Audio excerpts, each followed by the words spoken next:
If you are 65 or older, your bank can legally freeze a withdrawal from your account for up to 25 business days, the moment a teller or branch manager decides something looks off.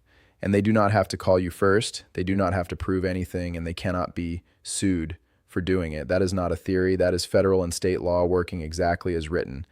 I want you to understand what is happening because this affects every single American who has crossed that age line, and the rules are already in force right now, not next year, not someday, but today. Here is the problem. Every year, Americans over 60 lose billions of dollars to scams, romance cons, fake tech support calls, and imposters pretending to be the IRS or Medicare. The FBI tracks this number closely, and it climbs every single year. Seniors report losses at a higher dollar amount than any other age group, and the crooks know it. So Congress, federal regulators, and state legislatures decided to fight back. They gave banks, brokerages, and credit unions new power to step in front of a transaction and say, "Not so fast." That power is real, it is legal, and it can land on you even when you are making a perfectly normal move with your own money. Now, I know what some of you are thinking. If you are wealthy, you might believe your bank would never dare freeze a transfer from a high balance account. If you are on a tighter budget, you might think this only happens to people with a lot of money moving around. Both assumptions are wrong. A hold can be triggered for a withdrawal of a few $100s sent to a contractor who just started work on your roof. A hold can be triggered for a wire of $3,000 to your daughter for help with a medical bill. The size of the dollar amount matters far less than the pattern the bank's software is looking for, and sometimes that pattern is wrong. I walk through these cases with families every month, and I can tell you the most painful ones are not the people who got scammed. The most painful ones are the people who did the right thing, then got locked out of their own money for weeks, while the bank decided whether the right thing looked too much like the wrong thing. So let me walk you through exactly what the law says, who it covers, how long a freeze can last, and what you can do this week to make sure your money stays in your hands, not in a 25 business day waiting room. Quick housekeeping before we go deeper. If you are finding this information useful, make sure you hit the subscribe button and turn on the notification bell. I post new videos like this every week, and I want to make sure you never miss one. Now let me tell you briefly who I am and why you should trust what I'm about to tell you. I have spent years working with retirees and their families on banking disputes, account holds, and recovery of frozen funds. I have read the actual statute, the rule books the banks follow, and the state-by-state patchwork that determines exactly how long your bank can sit on your money before they have to let it go.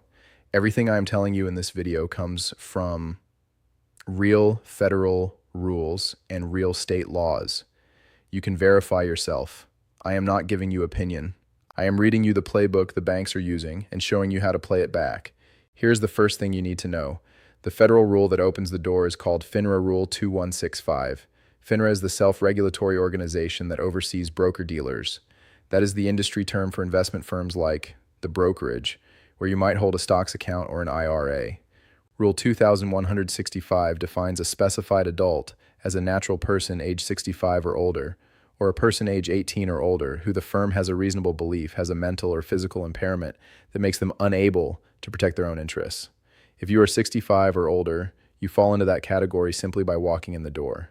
The firm does not need to diagnose anything. Your age is the trigger. When a brokerage believes a transaction may involve the financial exploitation of a specified adult, Rule 2165 lets them place a temporary hold on the disbursement. That is the legal word for the moment the money actually leaves your account. The hold can last up to 25 business days in most situations, and in some cases, it can be extended further. During that time, the firm is supposed to try to notify you, contact a trusted person you have on file if you name one, and report the situation to appropriate authorities. But the hold comes first, and the conversation comes second. The second piece of the puzzle is the Senior Safe Act. This is a federal law signed in 2018. Its purpose is to remove the legal risk a bank or brokerage faces when it reports a suspected scam. Before this law, a financial institution could be sued for sharing your information with regulators or law enforcement if someone inside the bank decided something smelled wrong. The Senior Safe Act gives the institution immunity from that kind of lawsuit as long as the employee who made the report had received proper training on elder financial exploitation. The result is that the people watching your account have every legal reason to flag a transaction and almost no legal reason to stay quiet. They are protected. You are the one who waits. Drop a comment below and tell me what state you live in, because the third piece of the puzzle is different depending on where you call home. About half of all U.S. states have passed their own laws, sometimes called hold laws, or Senior protection statutes that grant the same or broader authority to regular banks and credit unions, not just brokerages. The hold periods vary. Some states allow a hold of 15 business days, others allow 25. A handful allow longer. The age cutoffs vary too. Some states use 60, some use 62, some use 65, and some use 70. And if you cover vulnerable adults of any age if the bank has reason to believe the person has a condition that affects their decision making. Let me give you some concrete examples so this stops sounding abstract. In Texas, recent legislation gave financial institutions clear authority to delay transactions they suspect involve exploitation of an older customer, and the law encourages reporting to Adult Protective Services. In Florida, the state has built one of the more active networks between banks, regulators, and Adult Protective Services, and the hold rules have been on the books for years. In Illinois, Ohio, Pennsylvania, and Georgia, similar frameworks have moved forward in recent legislative sessions. New York, Massachusetts, Virginia, and California have all been active on this front as well. If you live in one of these states, the protection is strong. If you live in a state that has not yet passed one of these laws, your bank may still use the federal rule and the Senior Safe Act framework as their authority. But the specific timeline they have to follow will not be as clearly spelled out. So here's what a hold actually looks like in real life, and I want you to picture this clearly. You walk into your branch and ask to withdraw $10,000 in cash from your savings account because you are paying a contractor for a new roof. The teller notices that you have made a similar-sized withdrawal in the past 2 weeks, or that you recently asked unusual questions about wire transfers, or that you came in alone and seemed a little confused about the date. Their internal system flags your request. A manager is called over. The manager politely tells you there will be a short delay while they verify the transaction. You are asked some questions. You may or may not be told that money is being held. You go home believing the bank is just being thorough. What you do not know is that your funds have just been placed under a temporary disbursement hold, and the bank has started a clock that may run 15, 20, or 25 business days. If this happens to you, and it can, even when you have done nothing wrong, the most important thing you can do is stay calm and ask for the specific reason in writing. Tell the bank you want the hold documented. Ask for the legal authority they're relying on. Ask which rule or state statute they are invoking. Ask when the hold will be reviewed. Ask who has been notified, including Adult Protective Services or any law enforcement agency. Put every answer in writing if you can, or follow up the verbal conversation with an email confirming what the bank representative said. This paper trail will matter if you have to escalate. Now let's talk about how you get the money out. The fastest path is to ask the bank to designate a trusted contact person on your account. This is a formal option under FINRA Rule 2165 and under most state hold laws. You name a family member, a friend, or an attorney who the bank is allowed to call if a hold is placed. If your trusted contact confirms to the bank that the transaction is legitimate and you are not being exploited, the hold can be released much faster. The catch is you have to set this up before the hold happens. The second path is to put a limited or general power of attorney in place. A power of attorney is a legal document that lets a person you choose, your daughter, your son, an attorney you trust, act on your behalf with your bank. When the power of attorney is signed, dated, properly notarized, and acceptable to your bank, it gives your agent the legal right to ask for the hold to be released. The third path is to file a written complaint with the bank's compliance department and ask for a written response within a specific number of days. Banks take written complaints more seriously than phone calls because they become part of the regulatory record are. So the fourth path is to file a complaint with the Consumer Financial Protection Bureau at consumerfinance.gov and with your state banking regulator. These complaints are tracked, they trigger reviews, and they often speed up the resolution. The fifth path is to contact Adult Protective Services yourself before or after the bank does. So your version of the story is on file from the start. If you know someone who might benefit from this video, share it with them right now. It might save them thousands of dollars this year. Let me give you the mechanics. Money under a hold can be released in 3 ways. First, if the bank finishes its review and decides the transaction is legitimate, the hold ends and the money moves as you originally asked. Second, if the trusted contact you pre-designated confirms you are acting freely and not under the influence of a scam, the bank can shorten or end the hold. Third, if the hold expires at the end of the allowed period and the bank has not extended it, the money becomes available, but in some cases only after the bank has filed reports and received clearance, which can add days on top of days. Knowing this sequence matters because it tells you exactly where the leverage is. The leverage is in writing, in the trusted contact, and in the regulator complaints. That is where the bank has to act on a clock. There is one more wrinkle that catches a lot of people off guard, and that is dormancy and eschatement. Dormancy means an account that has had no customer-initiated activity for a long period, usually 3 to 5 years, depending on the state. Eschatement is the legal process by which the funds in a dormant account are turned over to the state as unclaimed property. This is not a hold triggered by a suspicious transaction. This is a different system entirely, but it lands on seniors for the same reason: inactivity, declining mobility, a move to an assisted living facility, a stay in the hospital, a switch to direct deposit at a different bank, or simply forgetting about an old account. If you have an account at a bank you have not touched in 3 years, it could already be reported as unclaimed property in your state.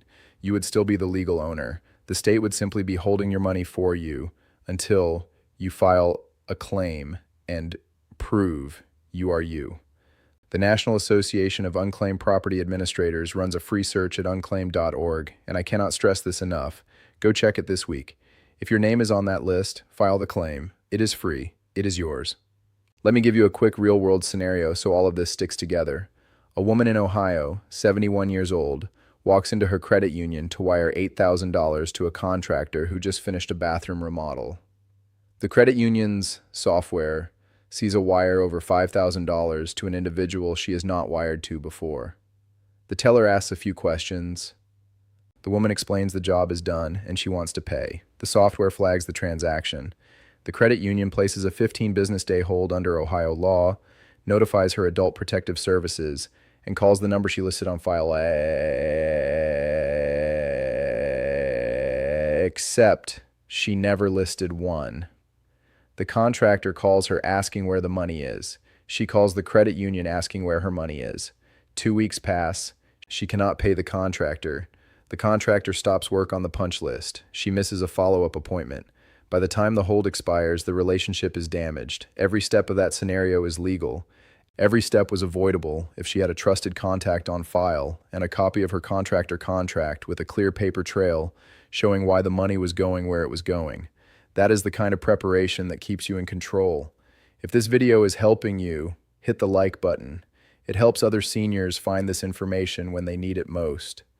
Now I want to give you the bonus moves, the things that feel like a gift, but are actually the most important habits you can build. Bonus number 1, walk into your bank this month and ask them to put a trusted contact person on every account you hold. Make it your adult child, your attorney, or a sibling you speak with regularly. Confirm the contact is on file. Confirm the spelling. Confirm the phone number. This is the single highest leverage step you can take because it short-circuits the hold process the moment it starts. Bonus number 2, pull out a sheet of paper and write down every account you have: checking, savings, brokerage, credit union, certificate of deposit, money market, old employer retirement plan you never rolled over. List the institution, the approximate balance, the last time you touched it, and the state where the account lives. If you cannot remember an account from 5 or 10 years ago, that is the one most likely to be sitting in your state's unclaimed property database right now. Bonus number 3, for the next 90 days, do not make a large cash withdrawal or a wire that is unusual for you without bringing paperwork that explains why. A contractor contract, an estimate, a real estate closing statement, a medical bill, an insurance disbursement letter. The internal flagging systems at banks trigger on unusual behavior plus dollar amount plus absence of context. Give the bank the context up front. Bonus number 4, if you are 75 or older, set a recurring monthly reminder to log into every account you hold and do something small: a transfer of $1, a balance check, a deposit by mail. This keeps your accounts out of dormancy, which keeps them out of the eschatement queue. Most states treat any customer-initiated activity as a reset of the dormancy clock. Bonus number 5, never respond to a phone call you did not initiate. If someone calls claiming to be your bank, your broker, Medicare, the IRS, or tech support, hang up and call the institution back using the number printed on your statement. A hold is almost never required for a phone-based scam because the scammer wants you to stay on the line. The hold happens when you walk in or try to send money. Recognizing the moment the scam turns into a real-life transaction is where you get your power back. Hold down the subscribe button if you have not already. I'm going to keep posting videos that help you protect your money and keep more of what you have earned. Let me close this out with the 3 things I most want you to remember. Number 1, if you are 65 or older, federal and state law together give banks and brokerages the explicit authority to place a temporary hold on a withdrawal or disbursement that looks like potential exploitation, and the hold can last up to 25 business days. You do not need to have been scammed. You only need to fit the profile and trigger the pattern. Number 2, the 3 highest leverage moves you can make this week are to add a trusted contact to every account, to check the National Association of Unclaimed Property Administrators database at unclaimed.org for any account you may have forgotten, and to gather one piece of paper for any large transaction so the bank has context before they second-guess your withdrawal. Number 3, if a hold does happen, do not panic. Ask for the legal basis in writing, name your trusted contact, file a written complaint with the bank, file a written complaint with the Consumer Financial Protection Bureau, file a written complaint with your state banking regulator. The hold is easier to release than it feels like in the moment, and writing things down is how you make it release faster. Your specific action this week. Call your bank or visit your branch. Say exactly this: I want to add a trusted contact person to all of my accounts. That one sentence takes 15 minutes and it changes the entire calculation the next time a hold is considered on your money. If you want the free checklist of every step I just walked through, check the link in the description below. While you are there, hit subscribe, hit like, and share this video with anyone who needs to hear it. I will see you in the next one.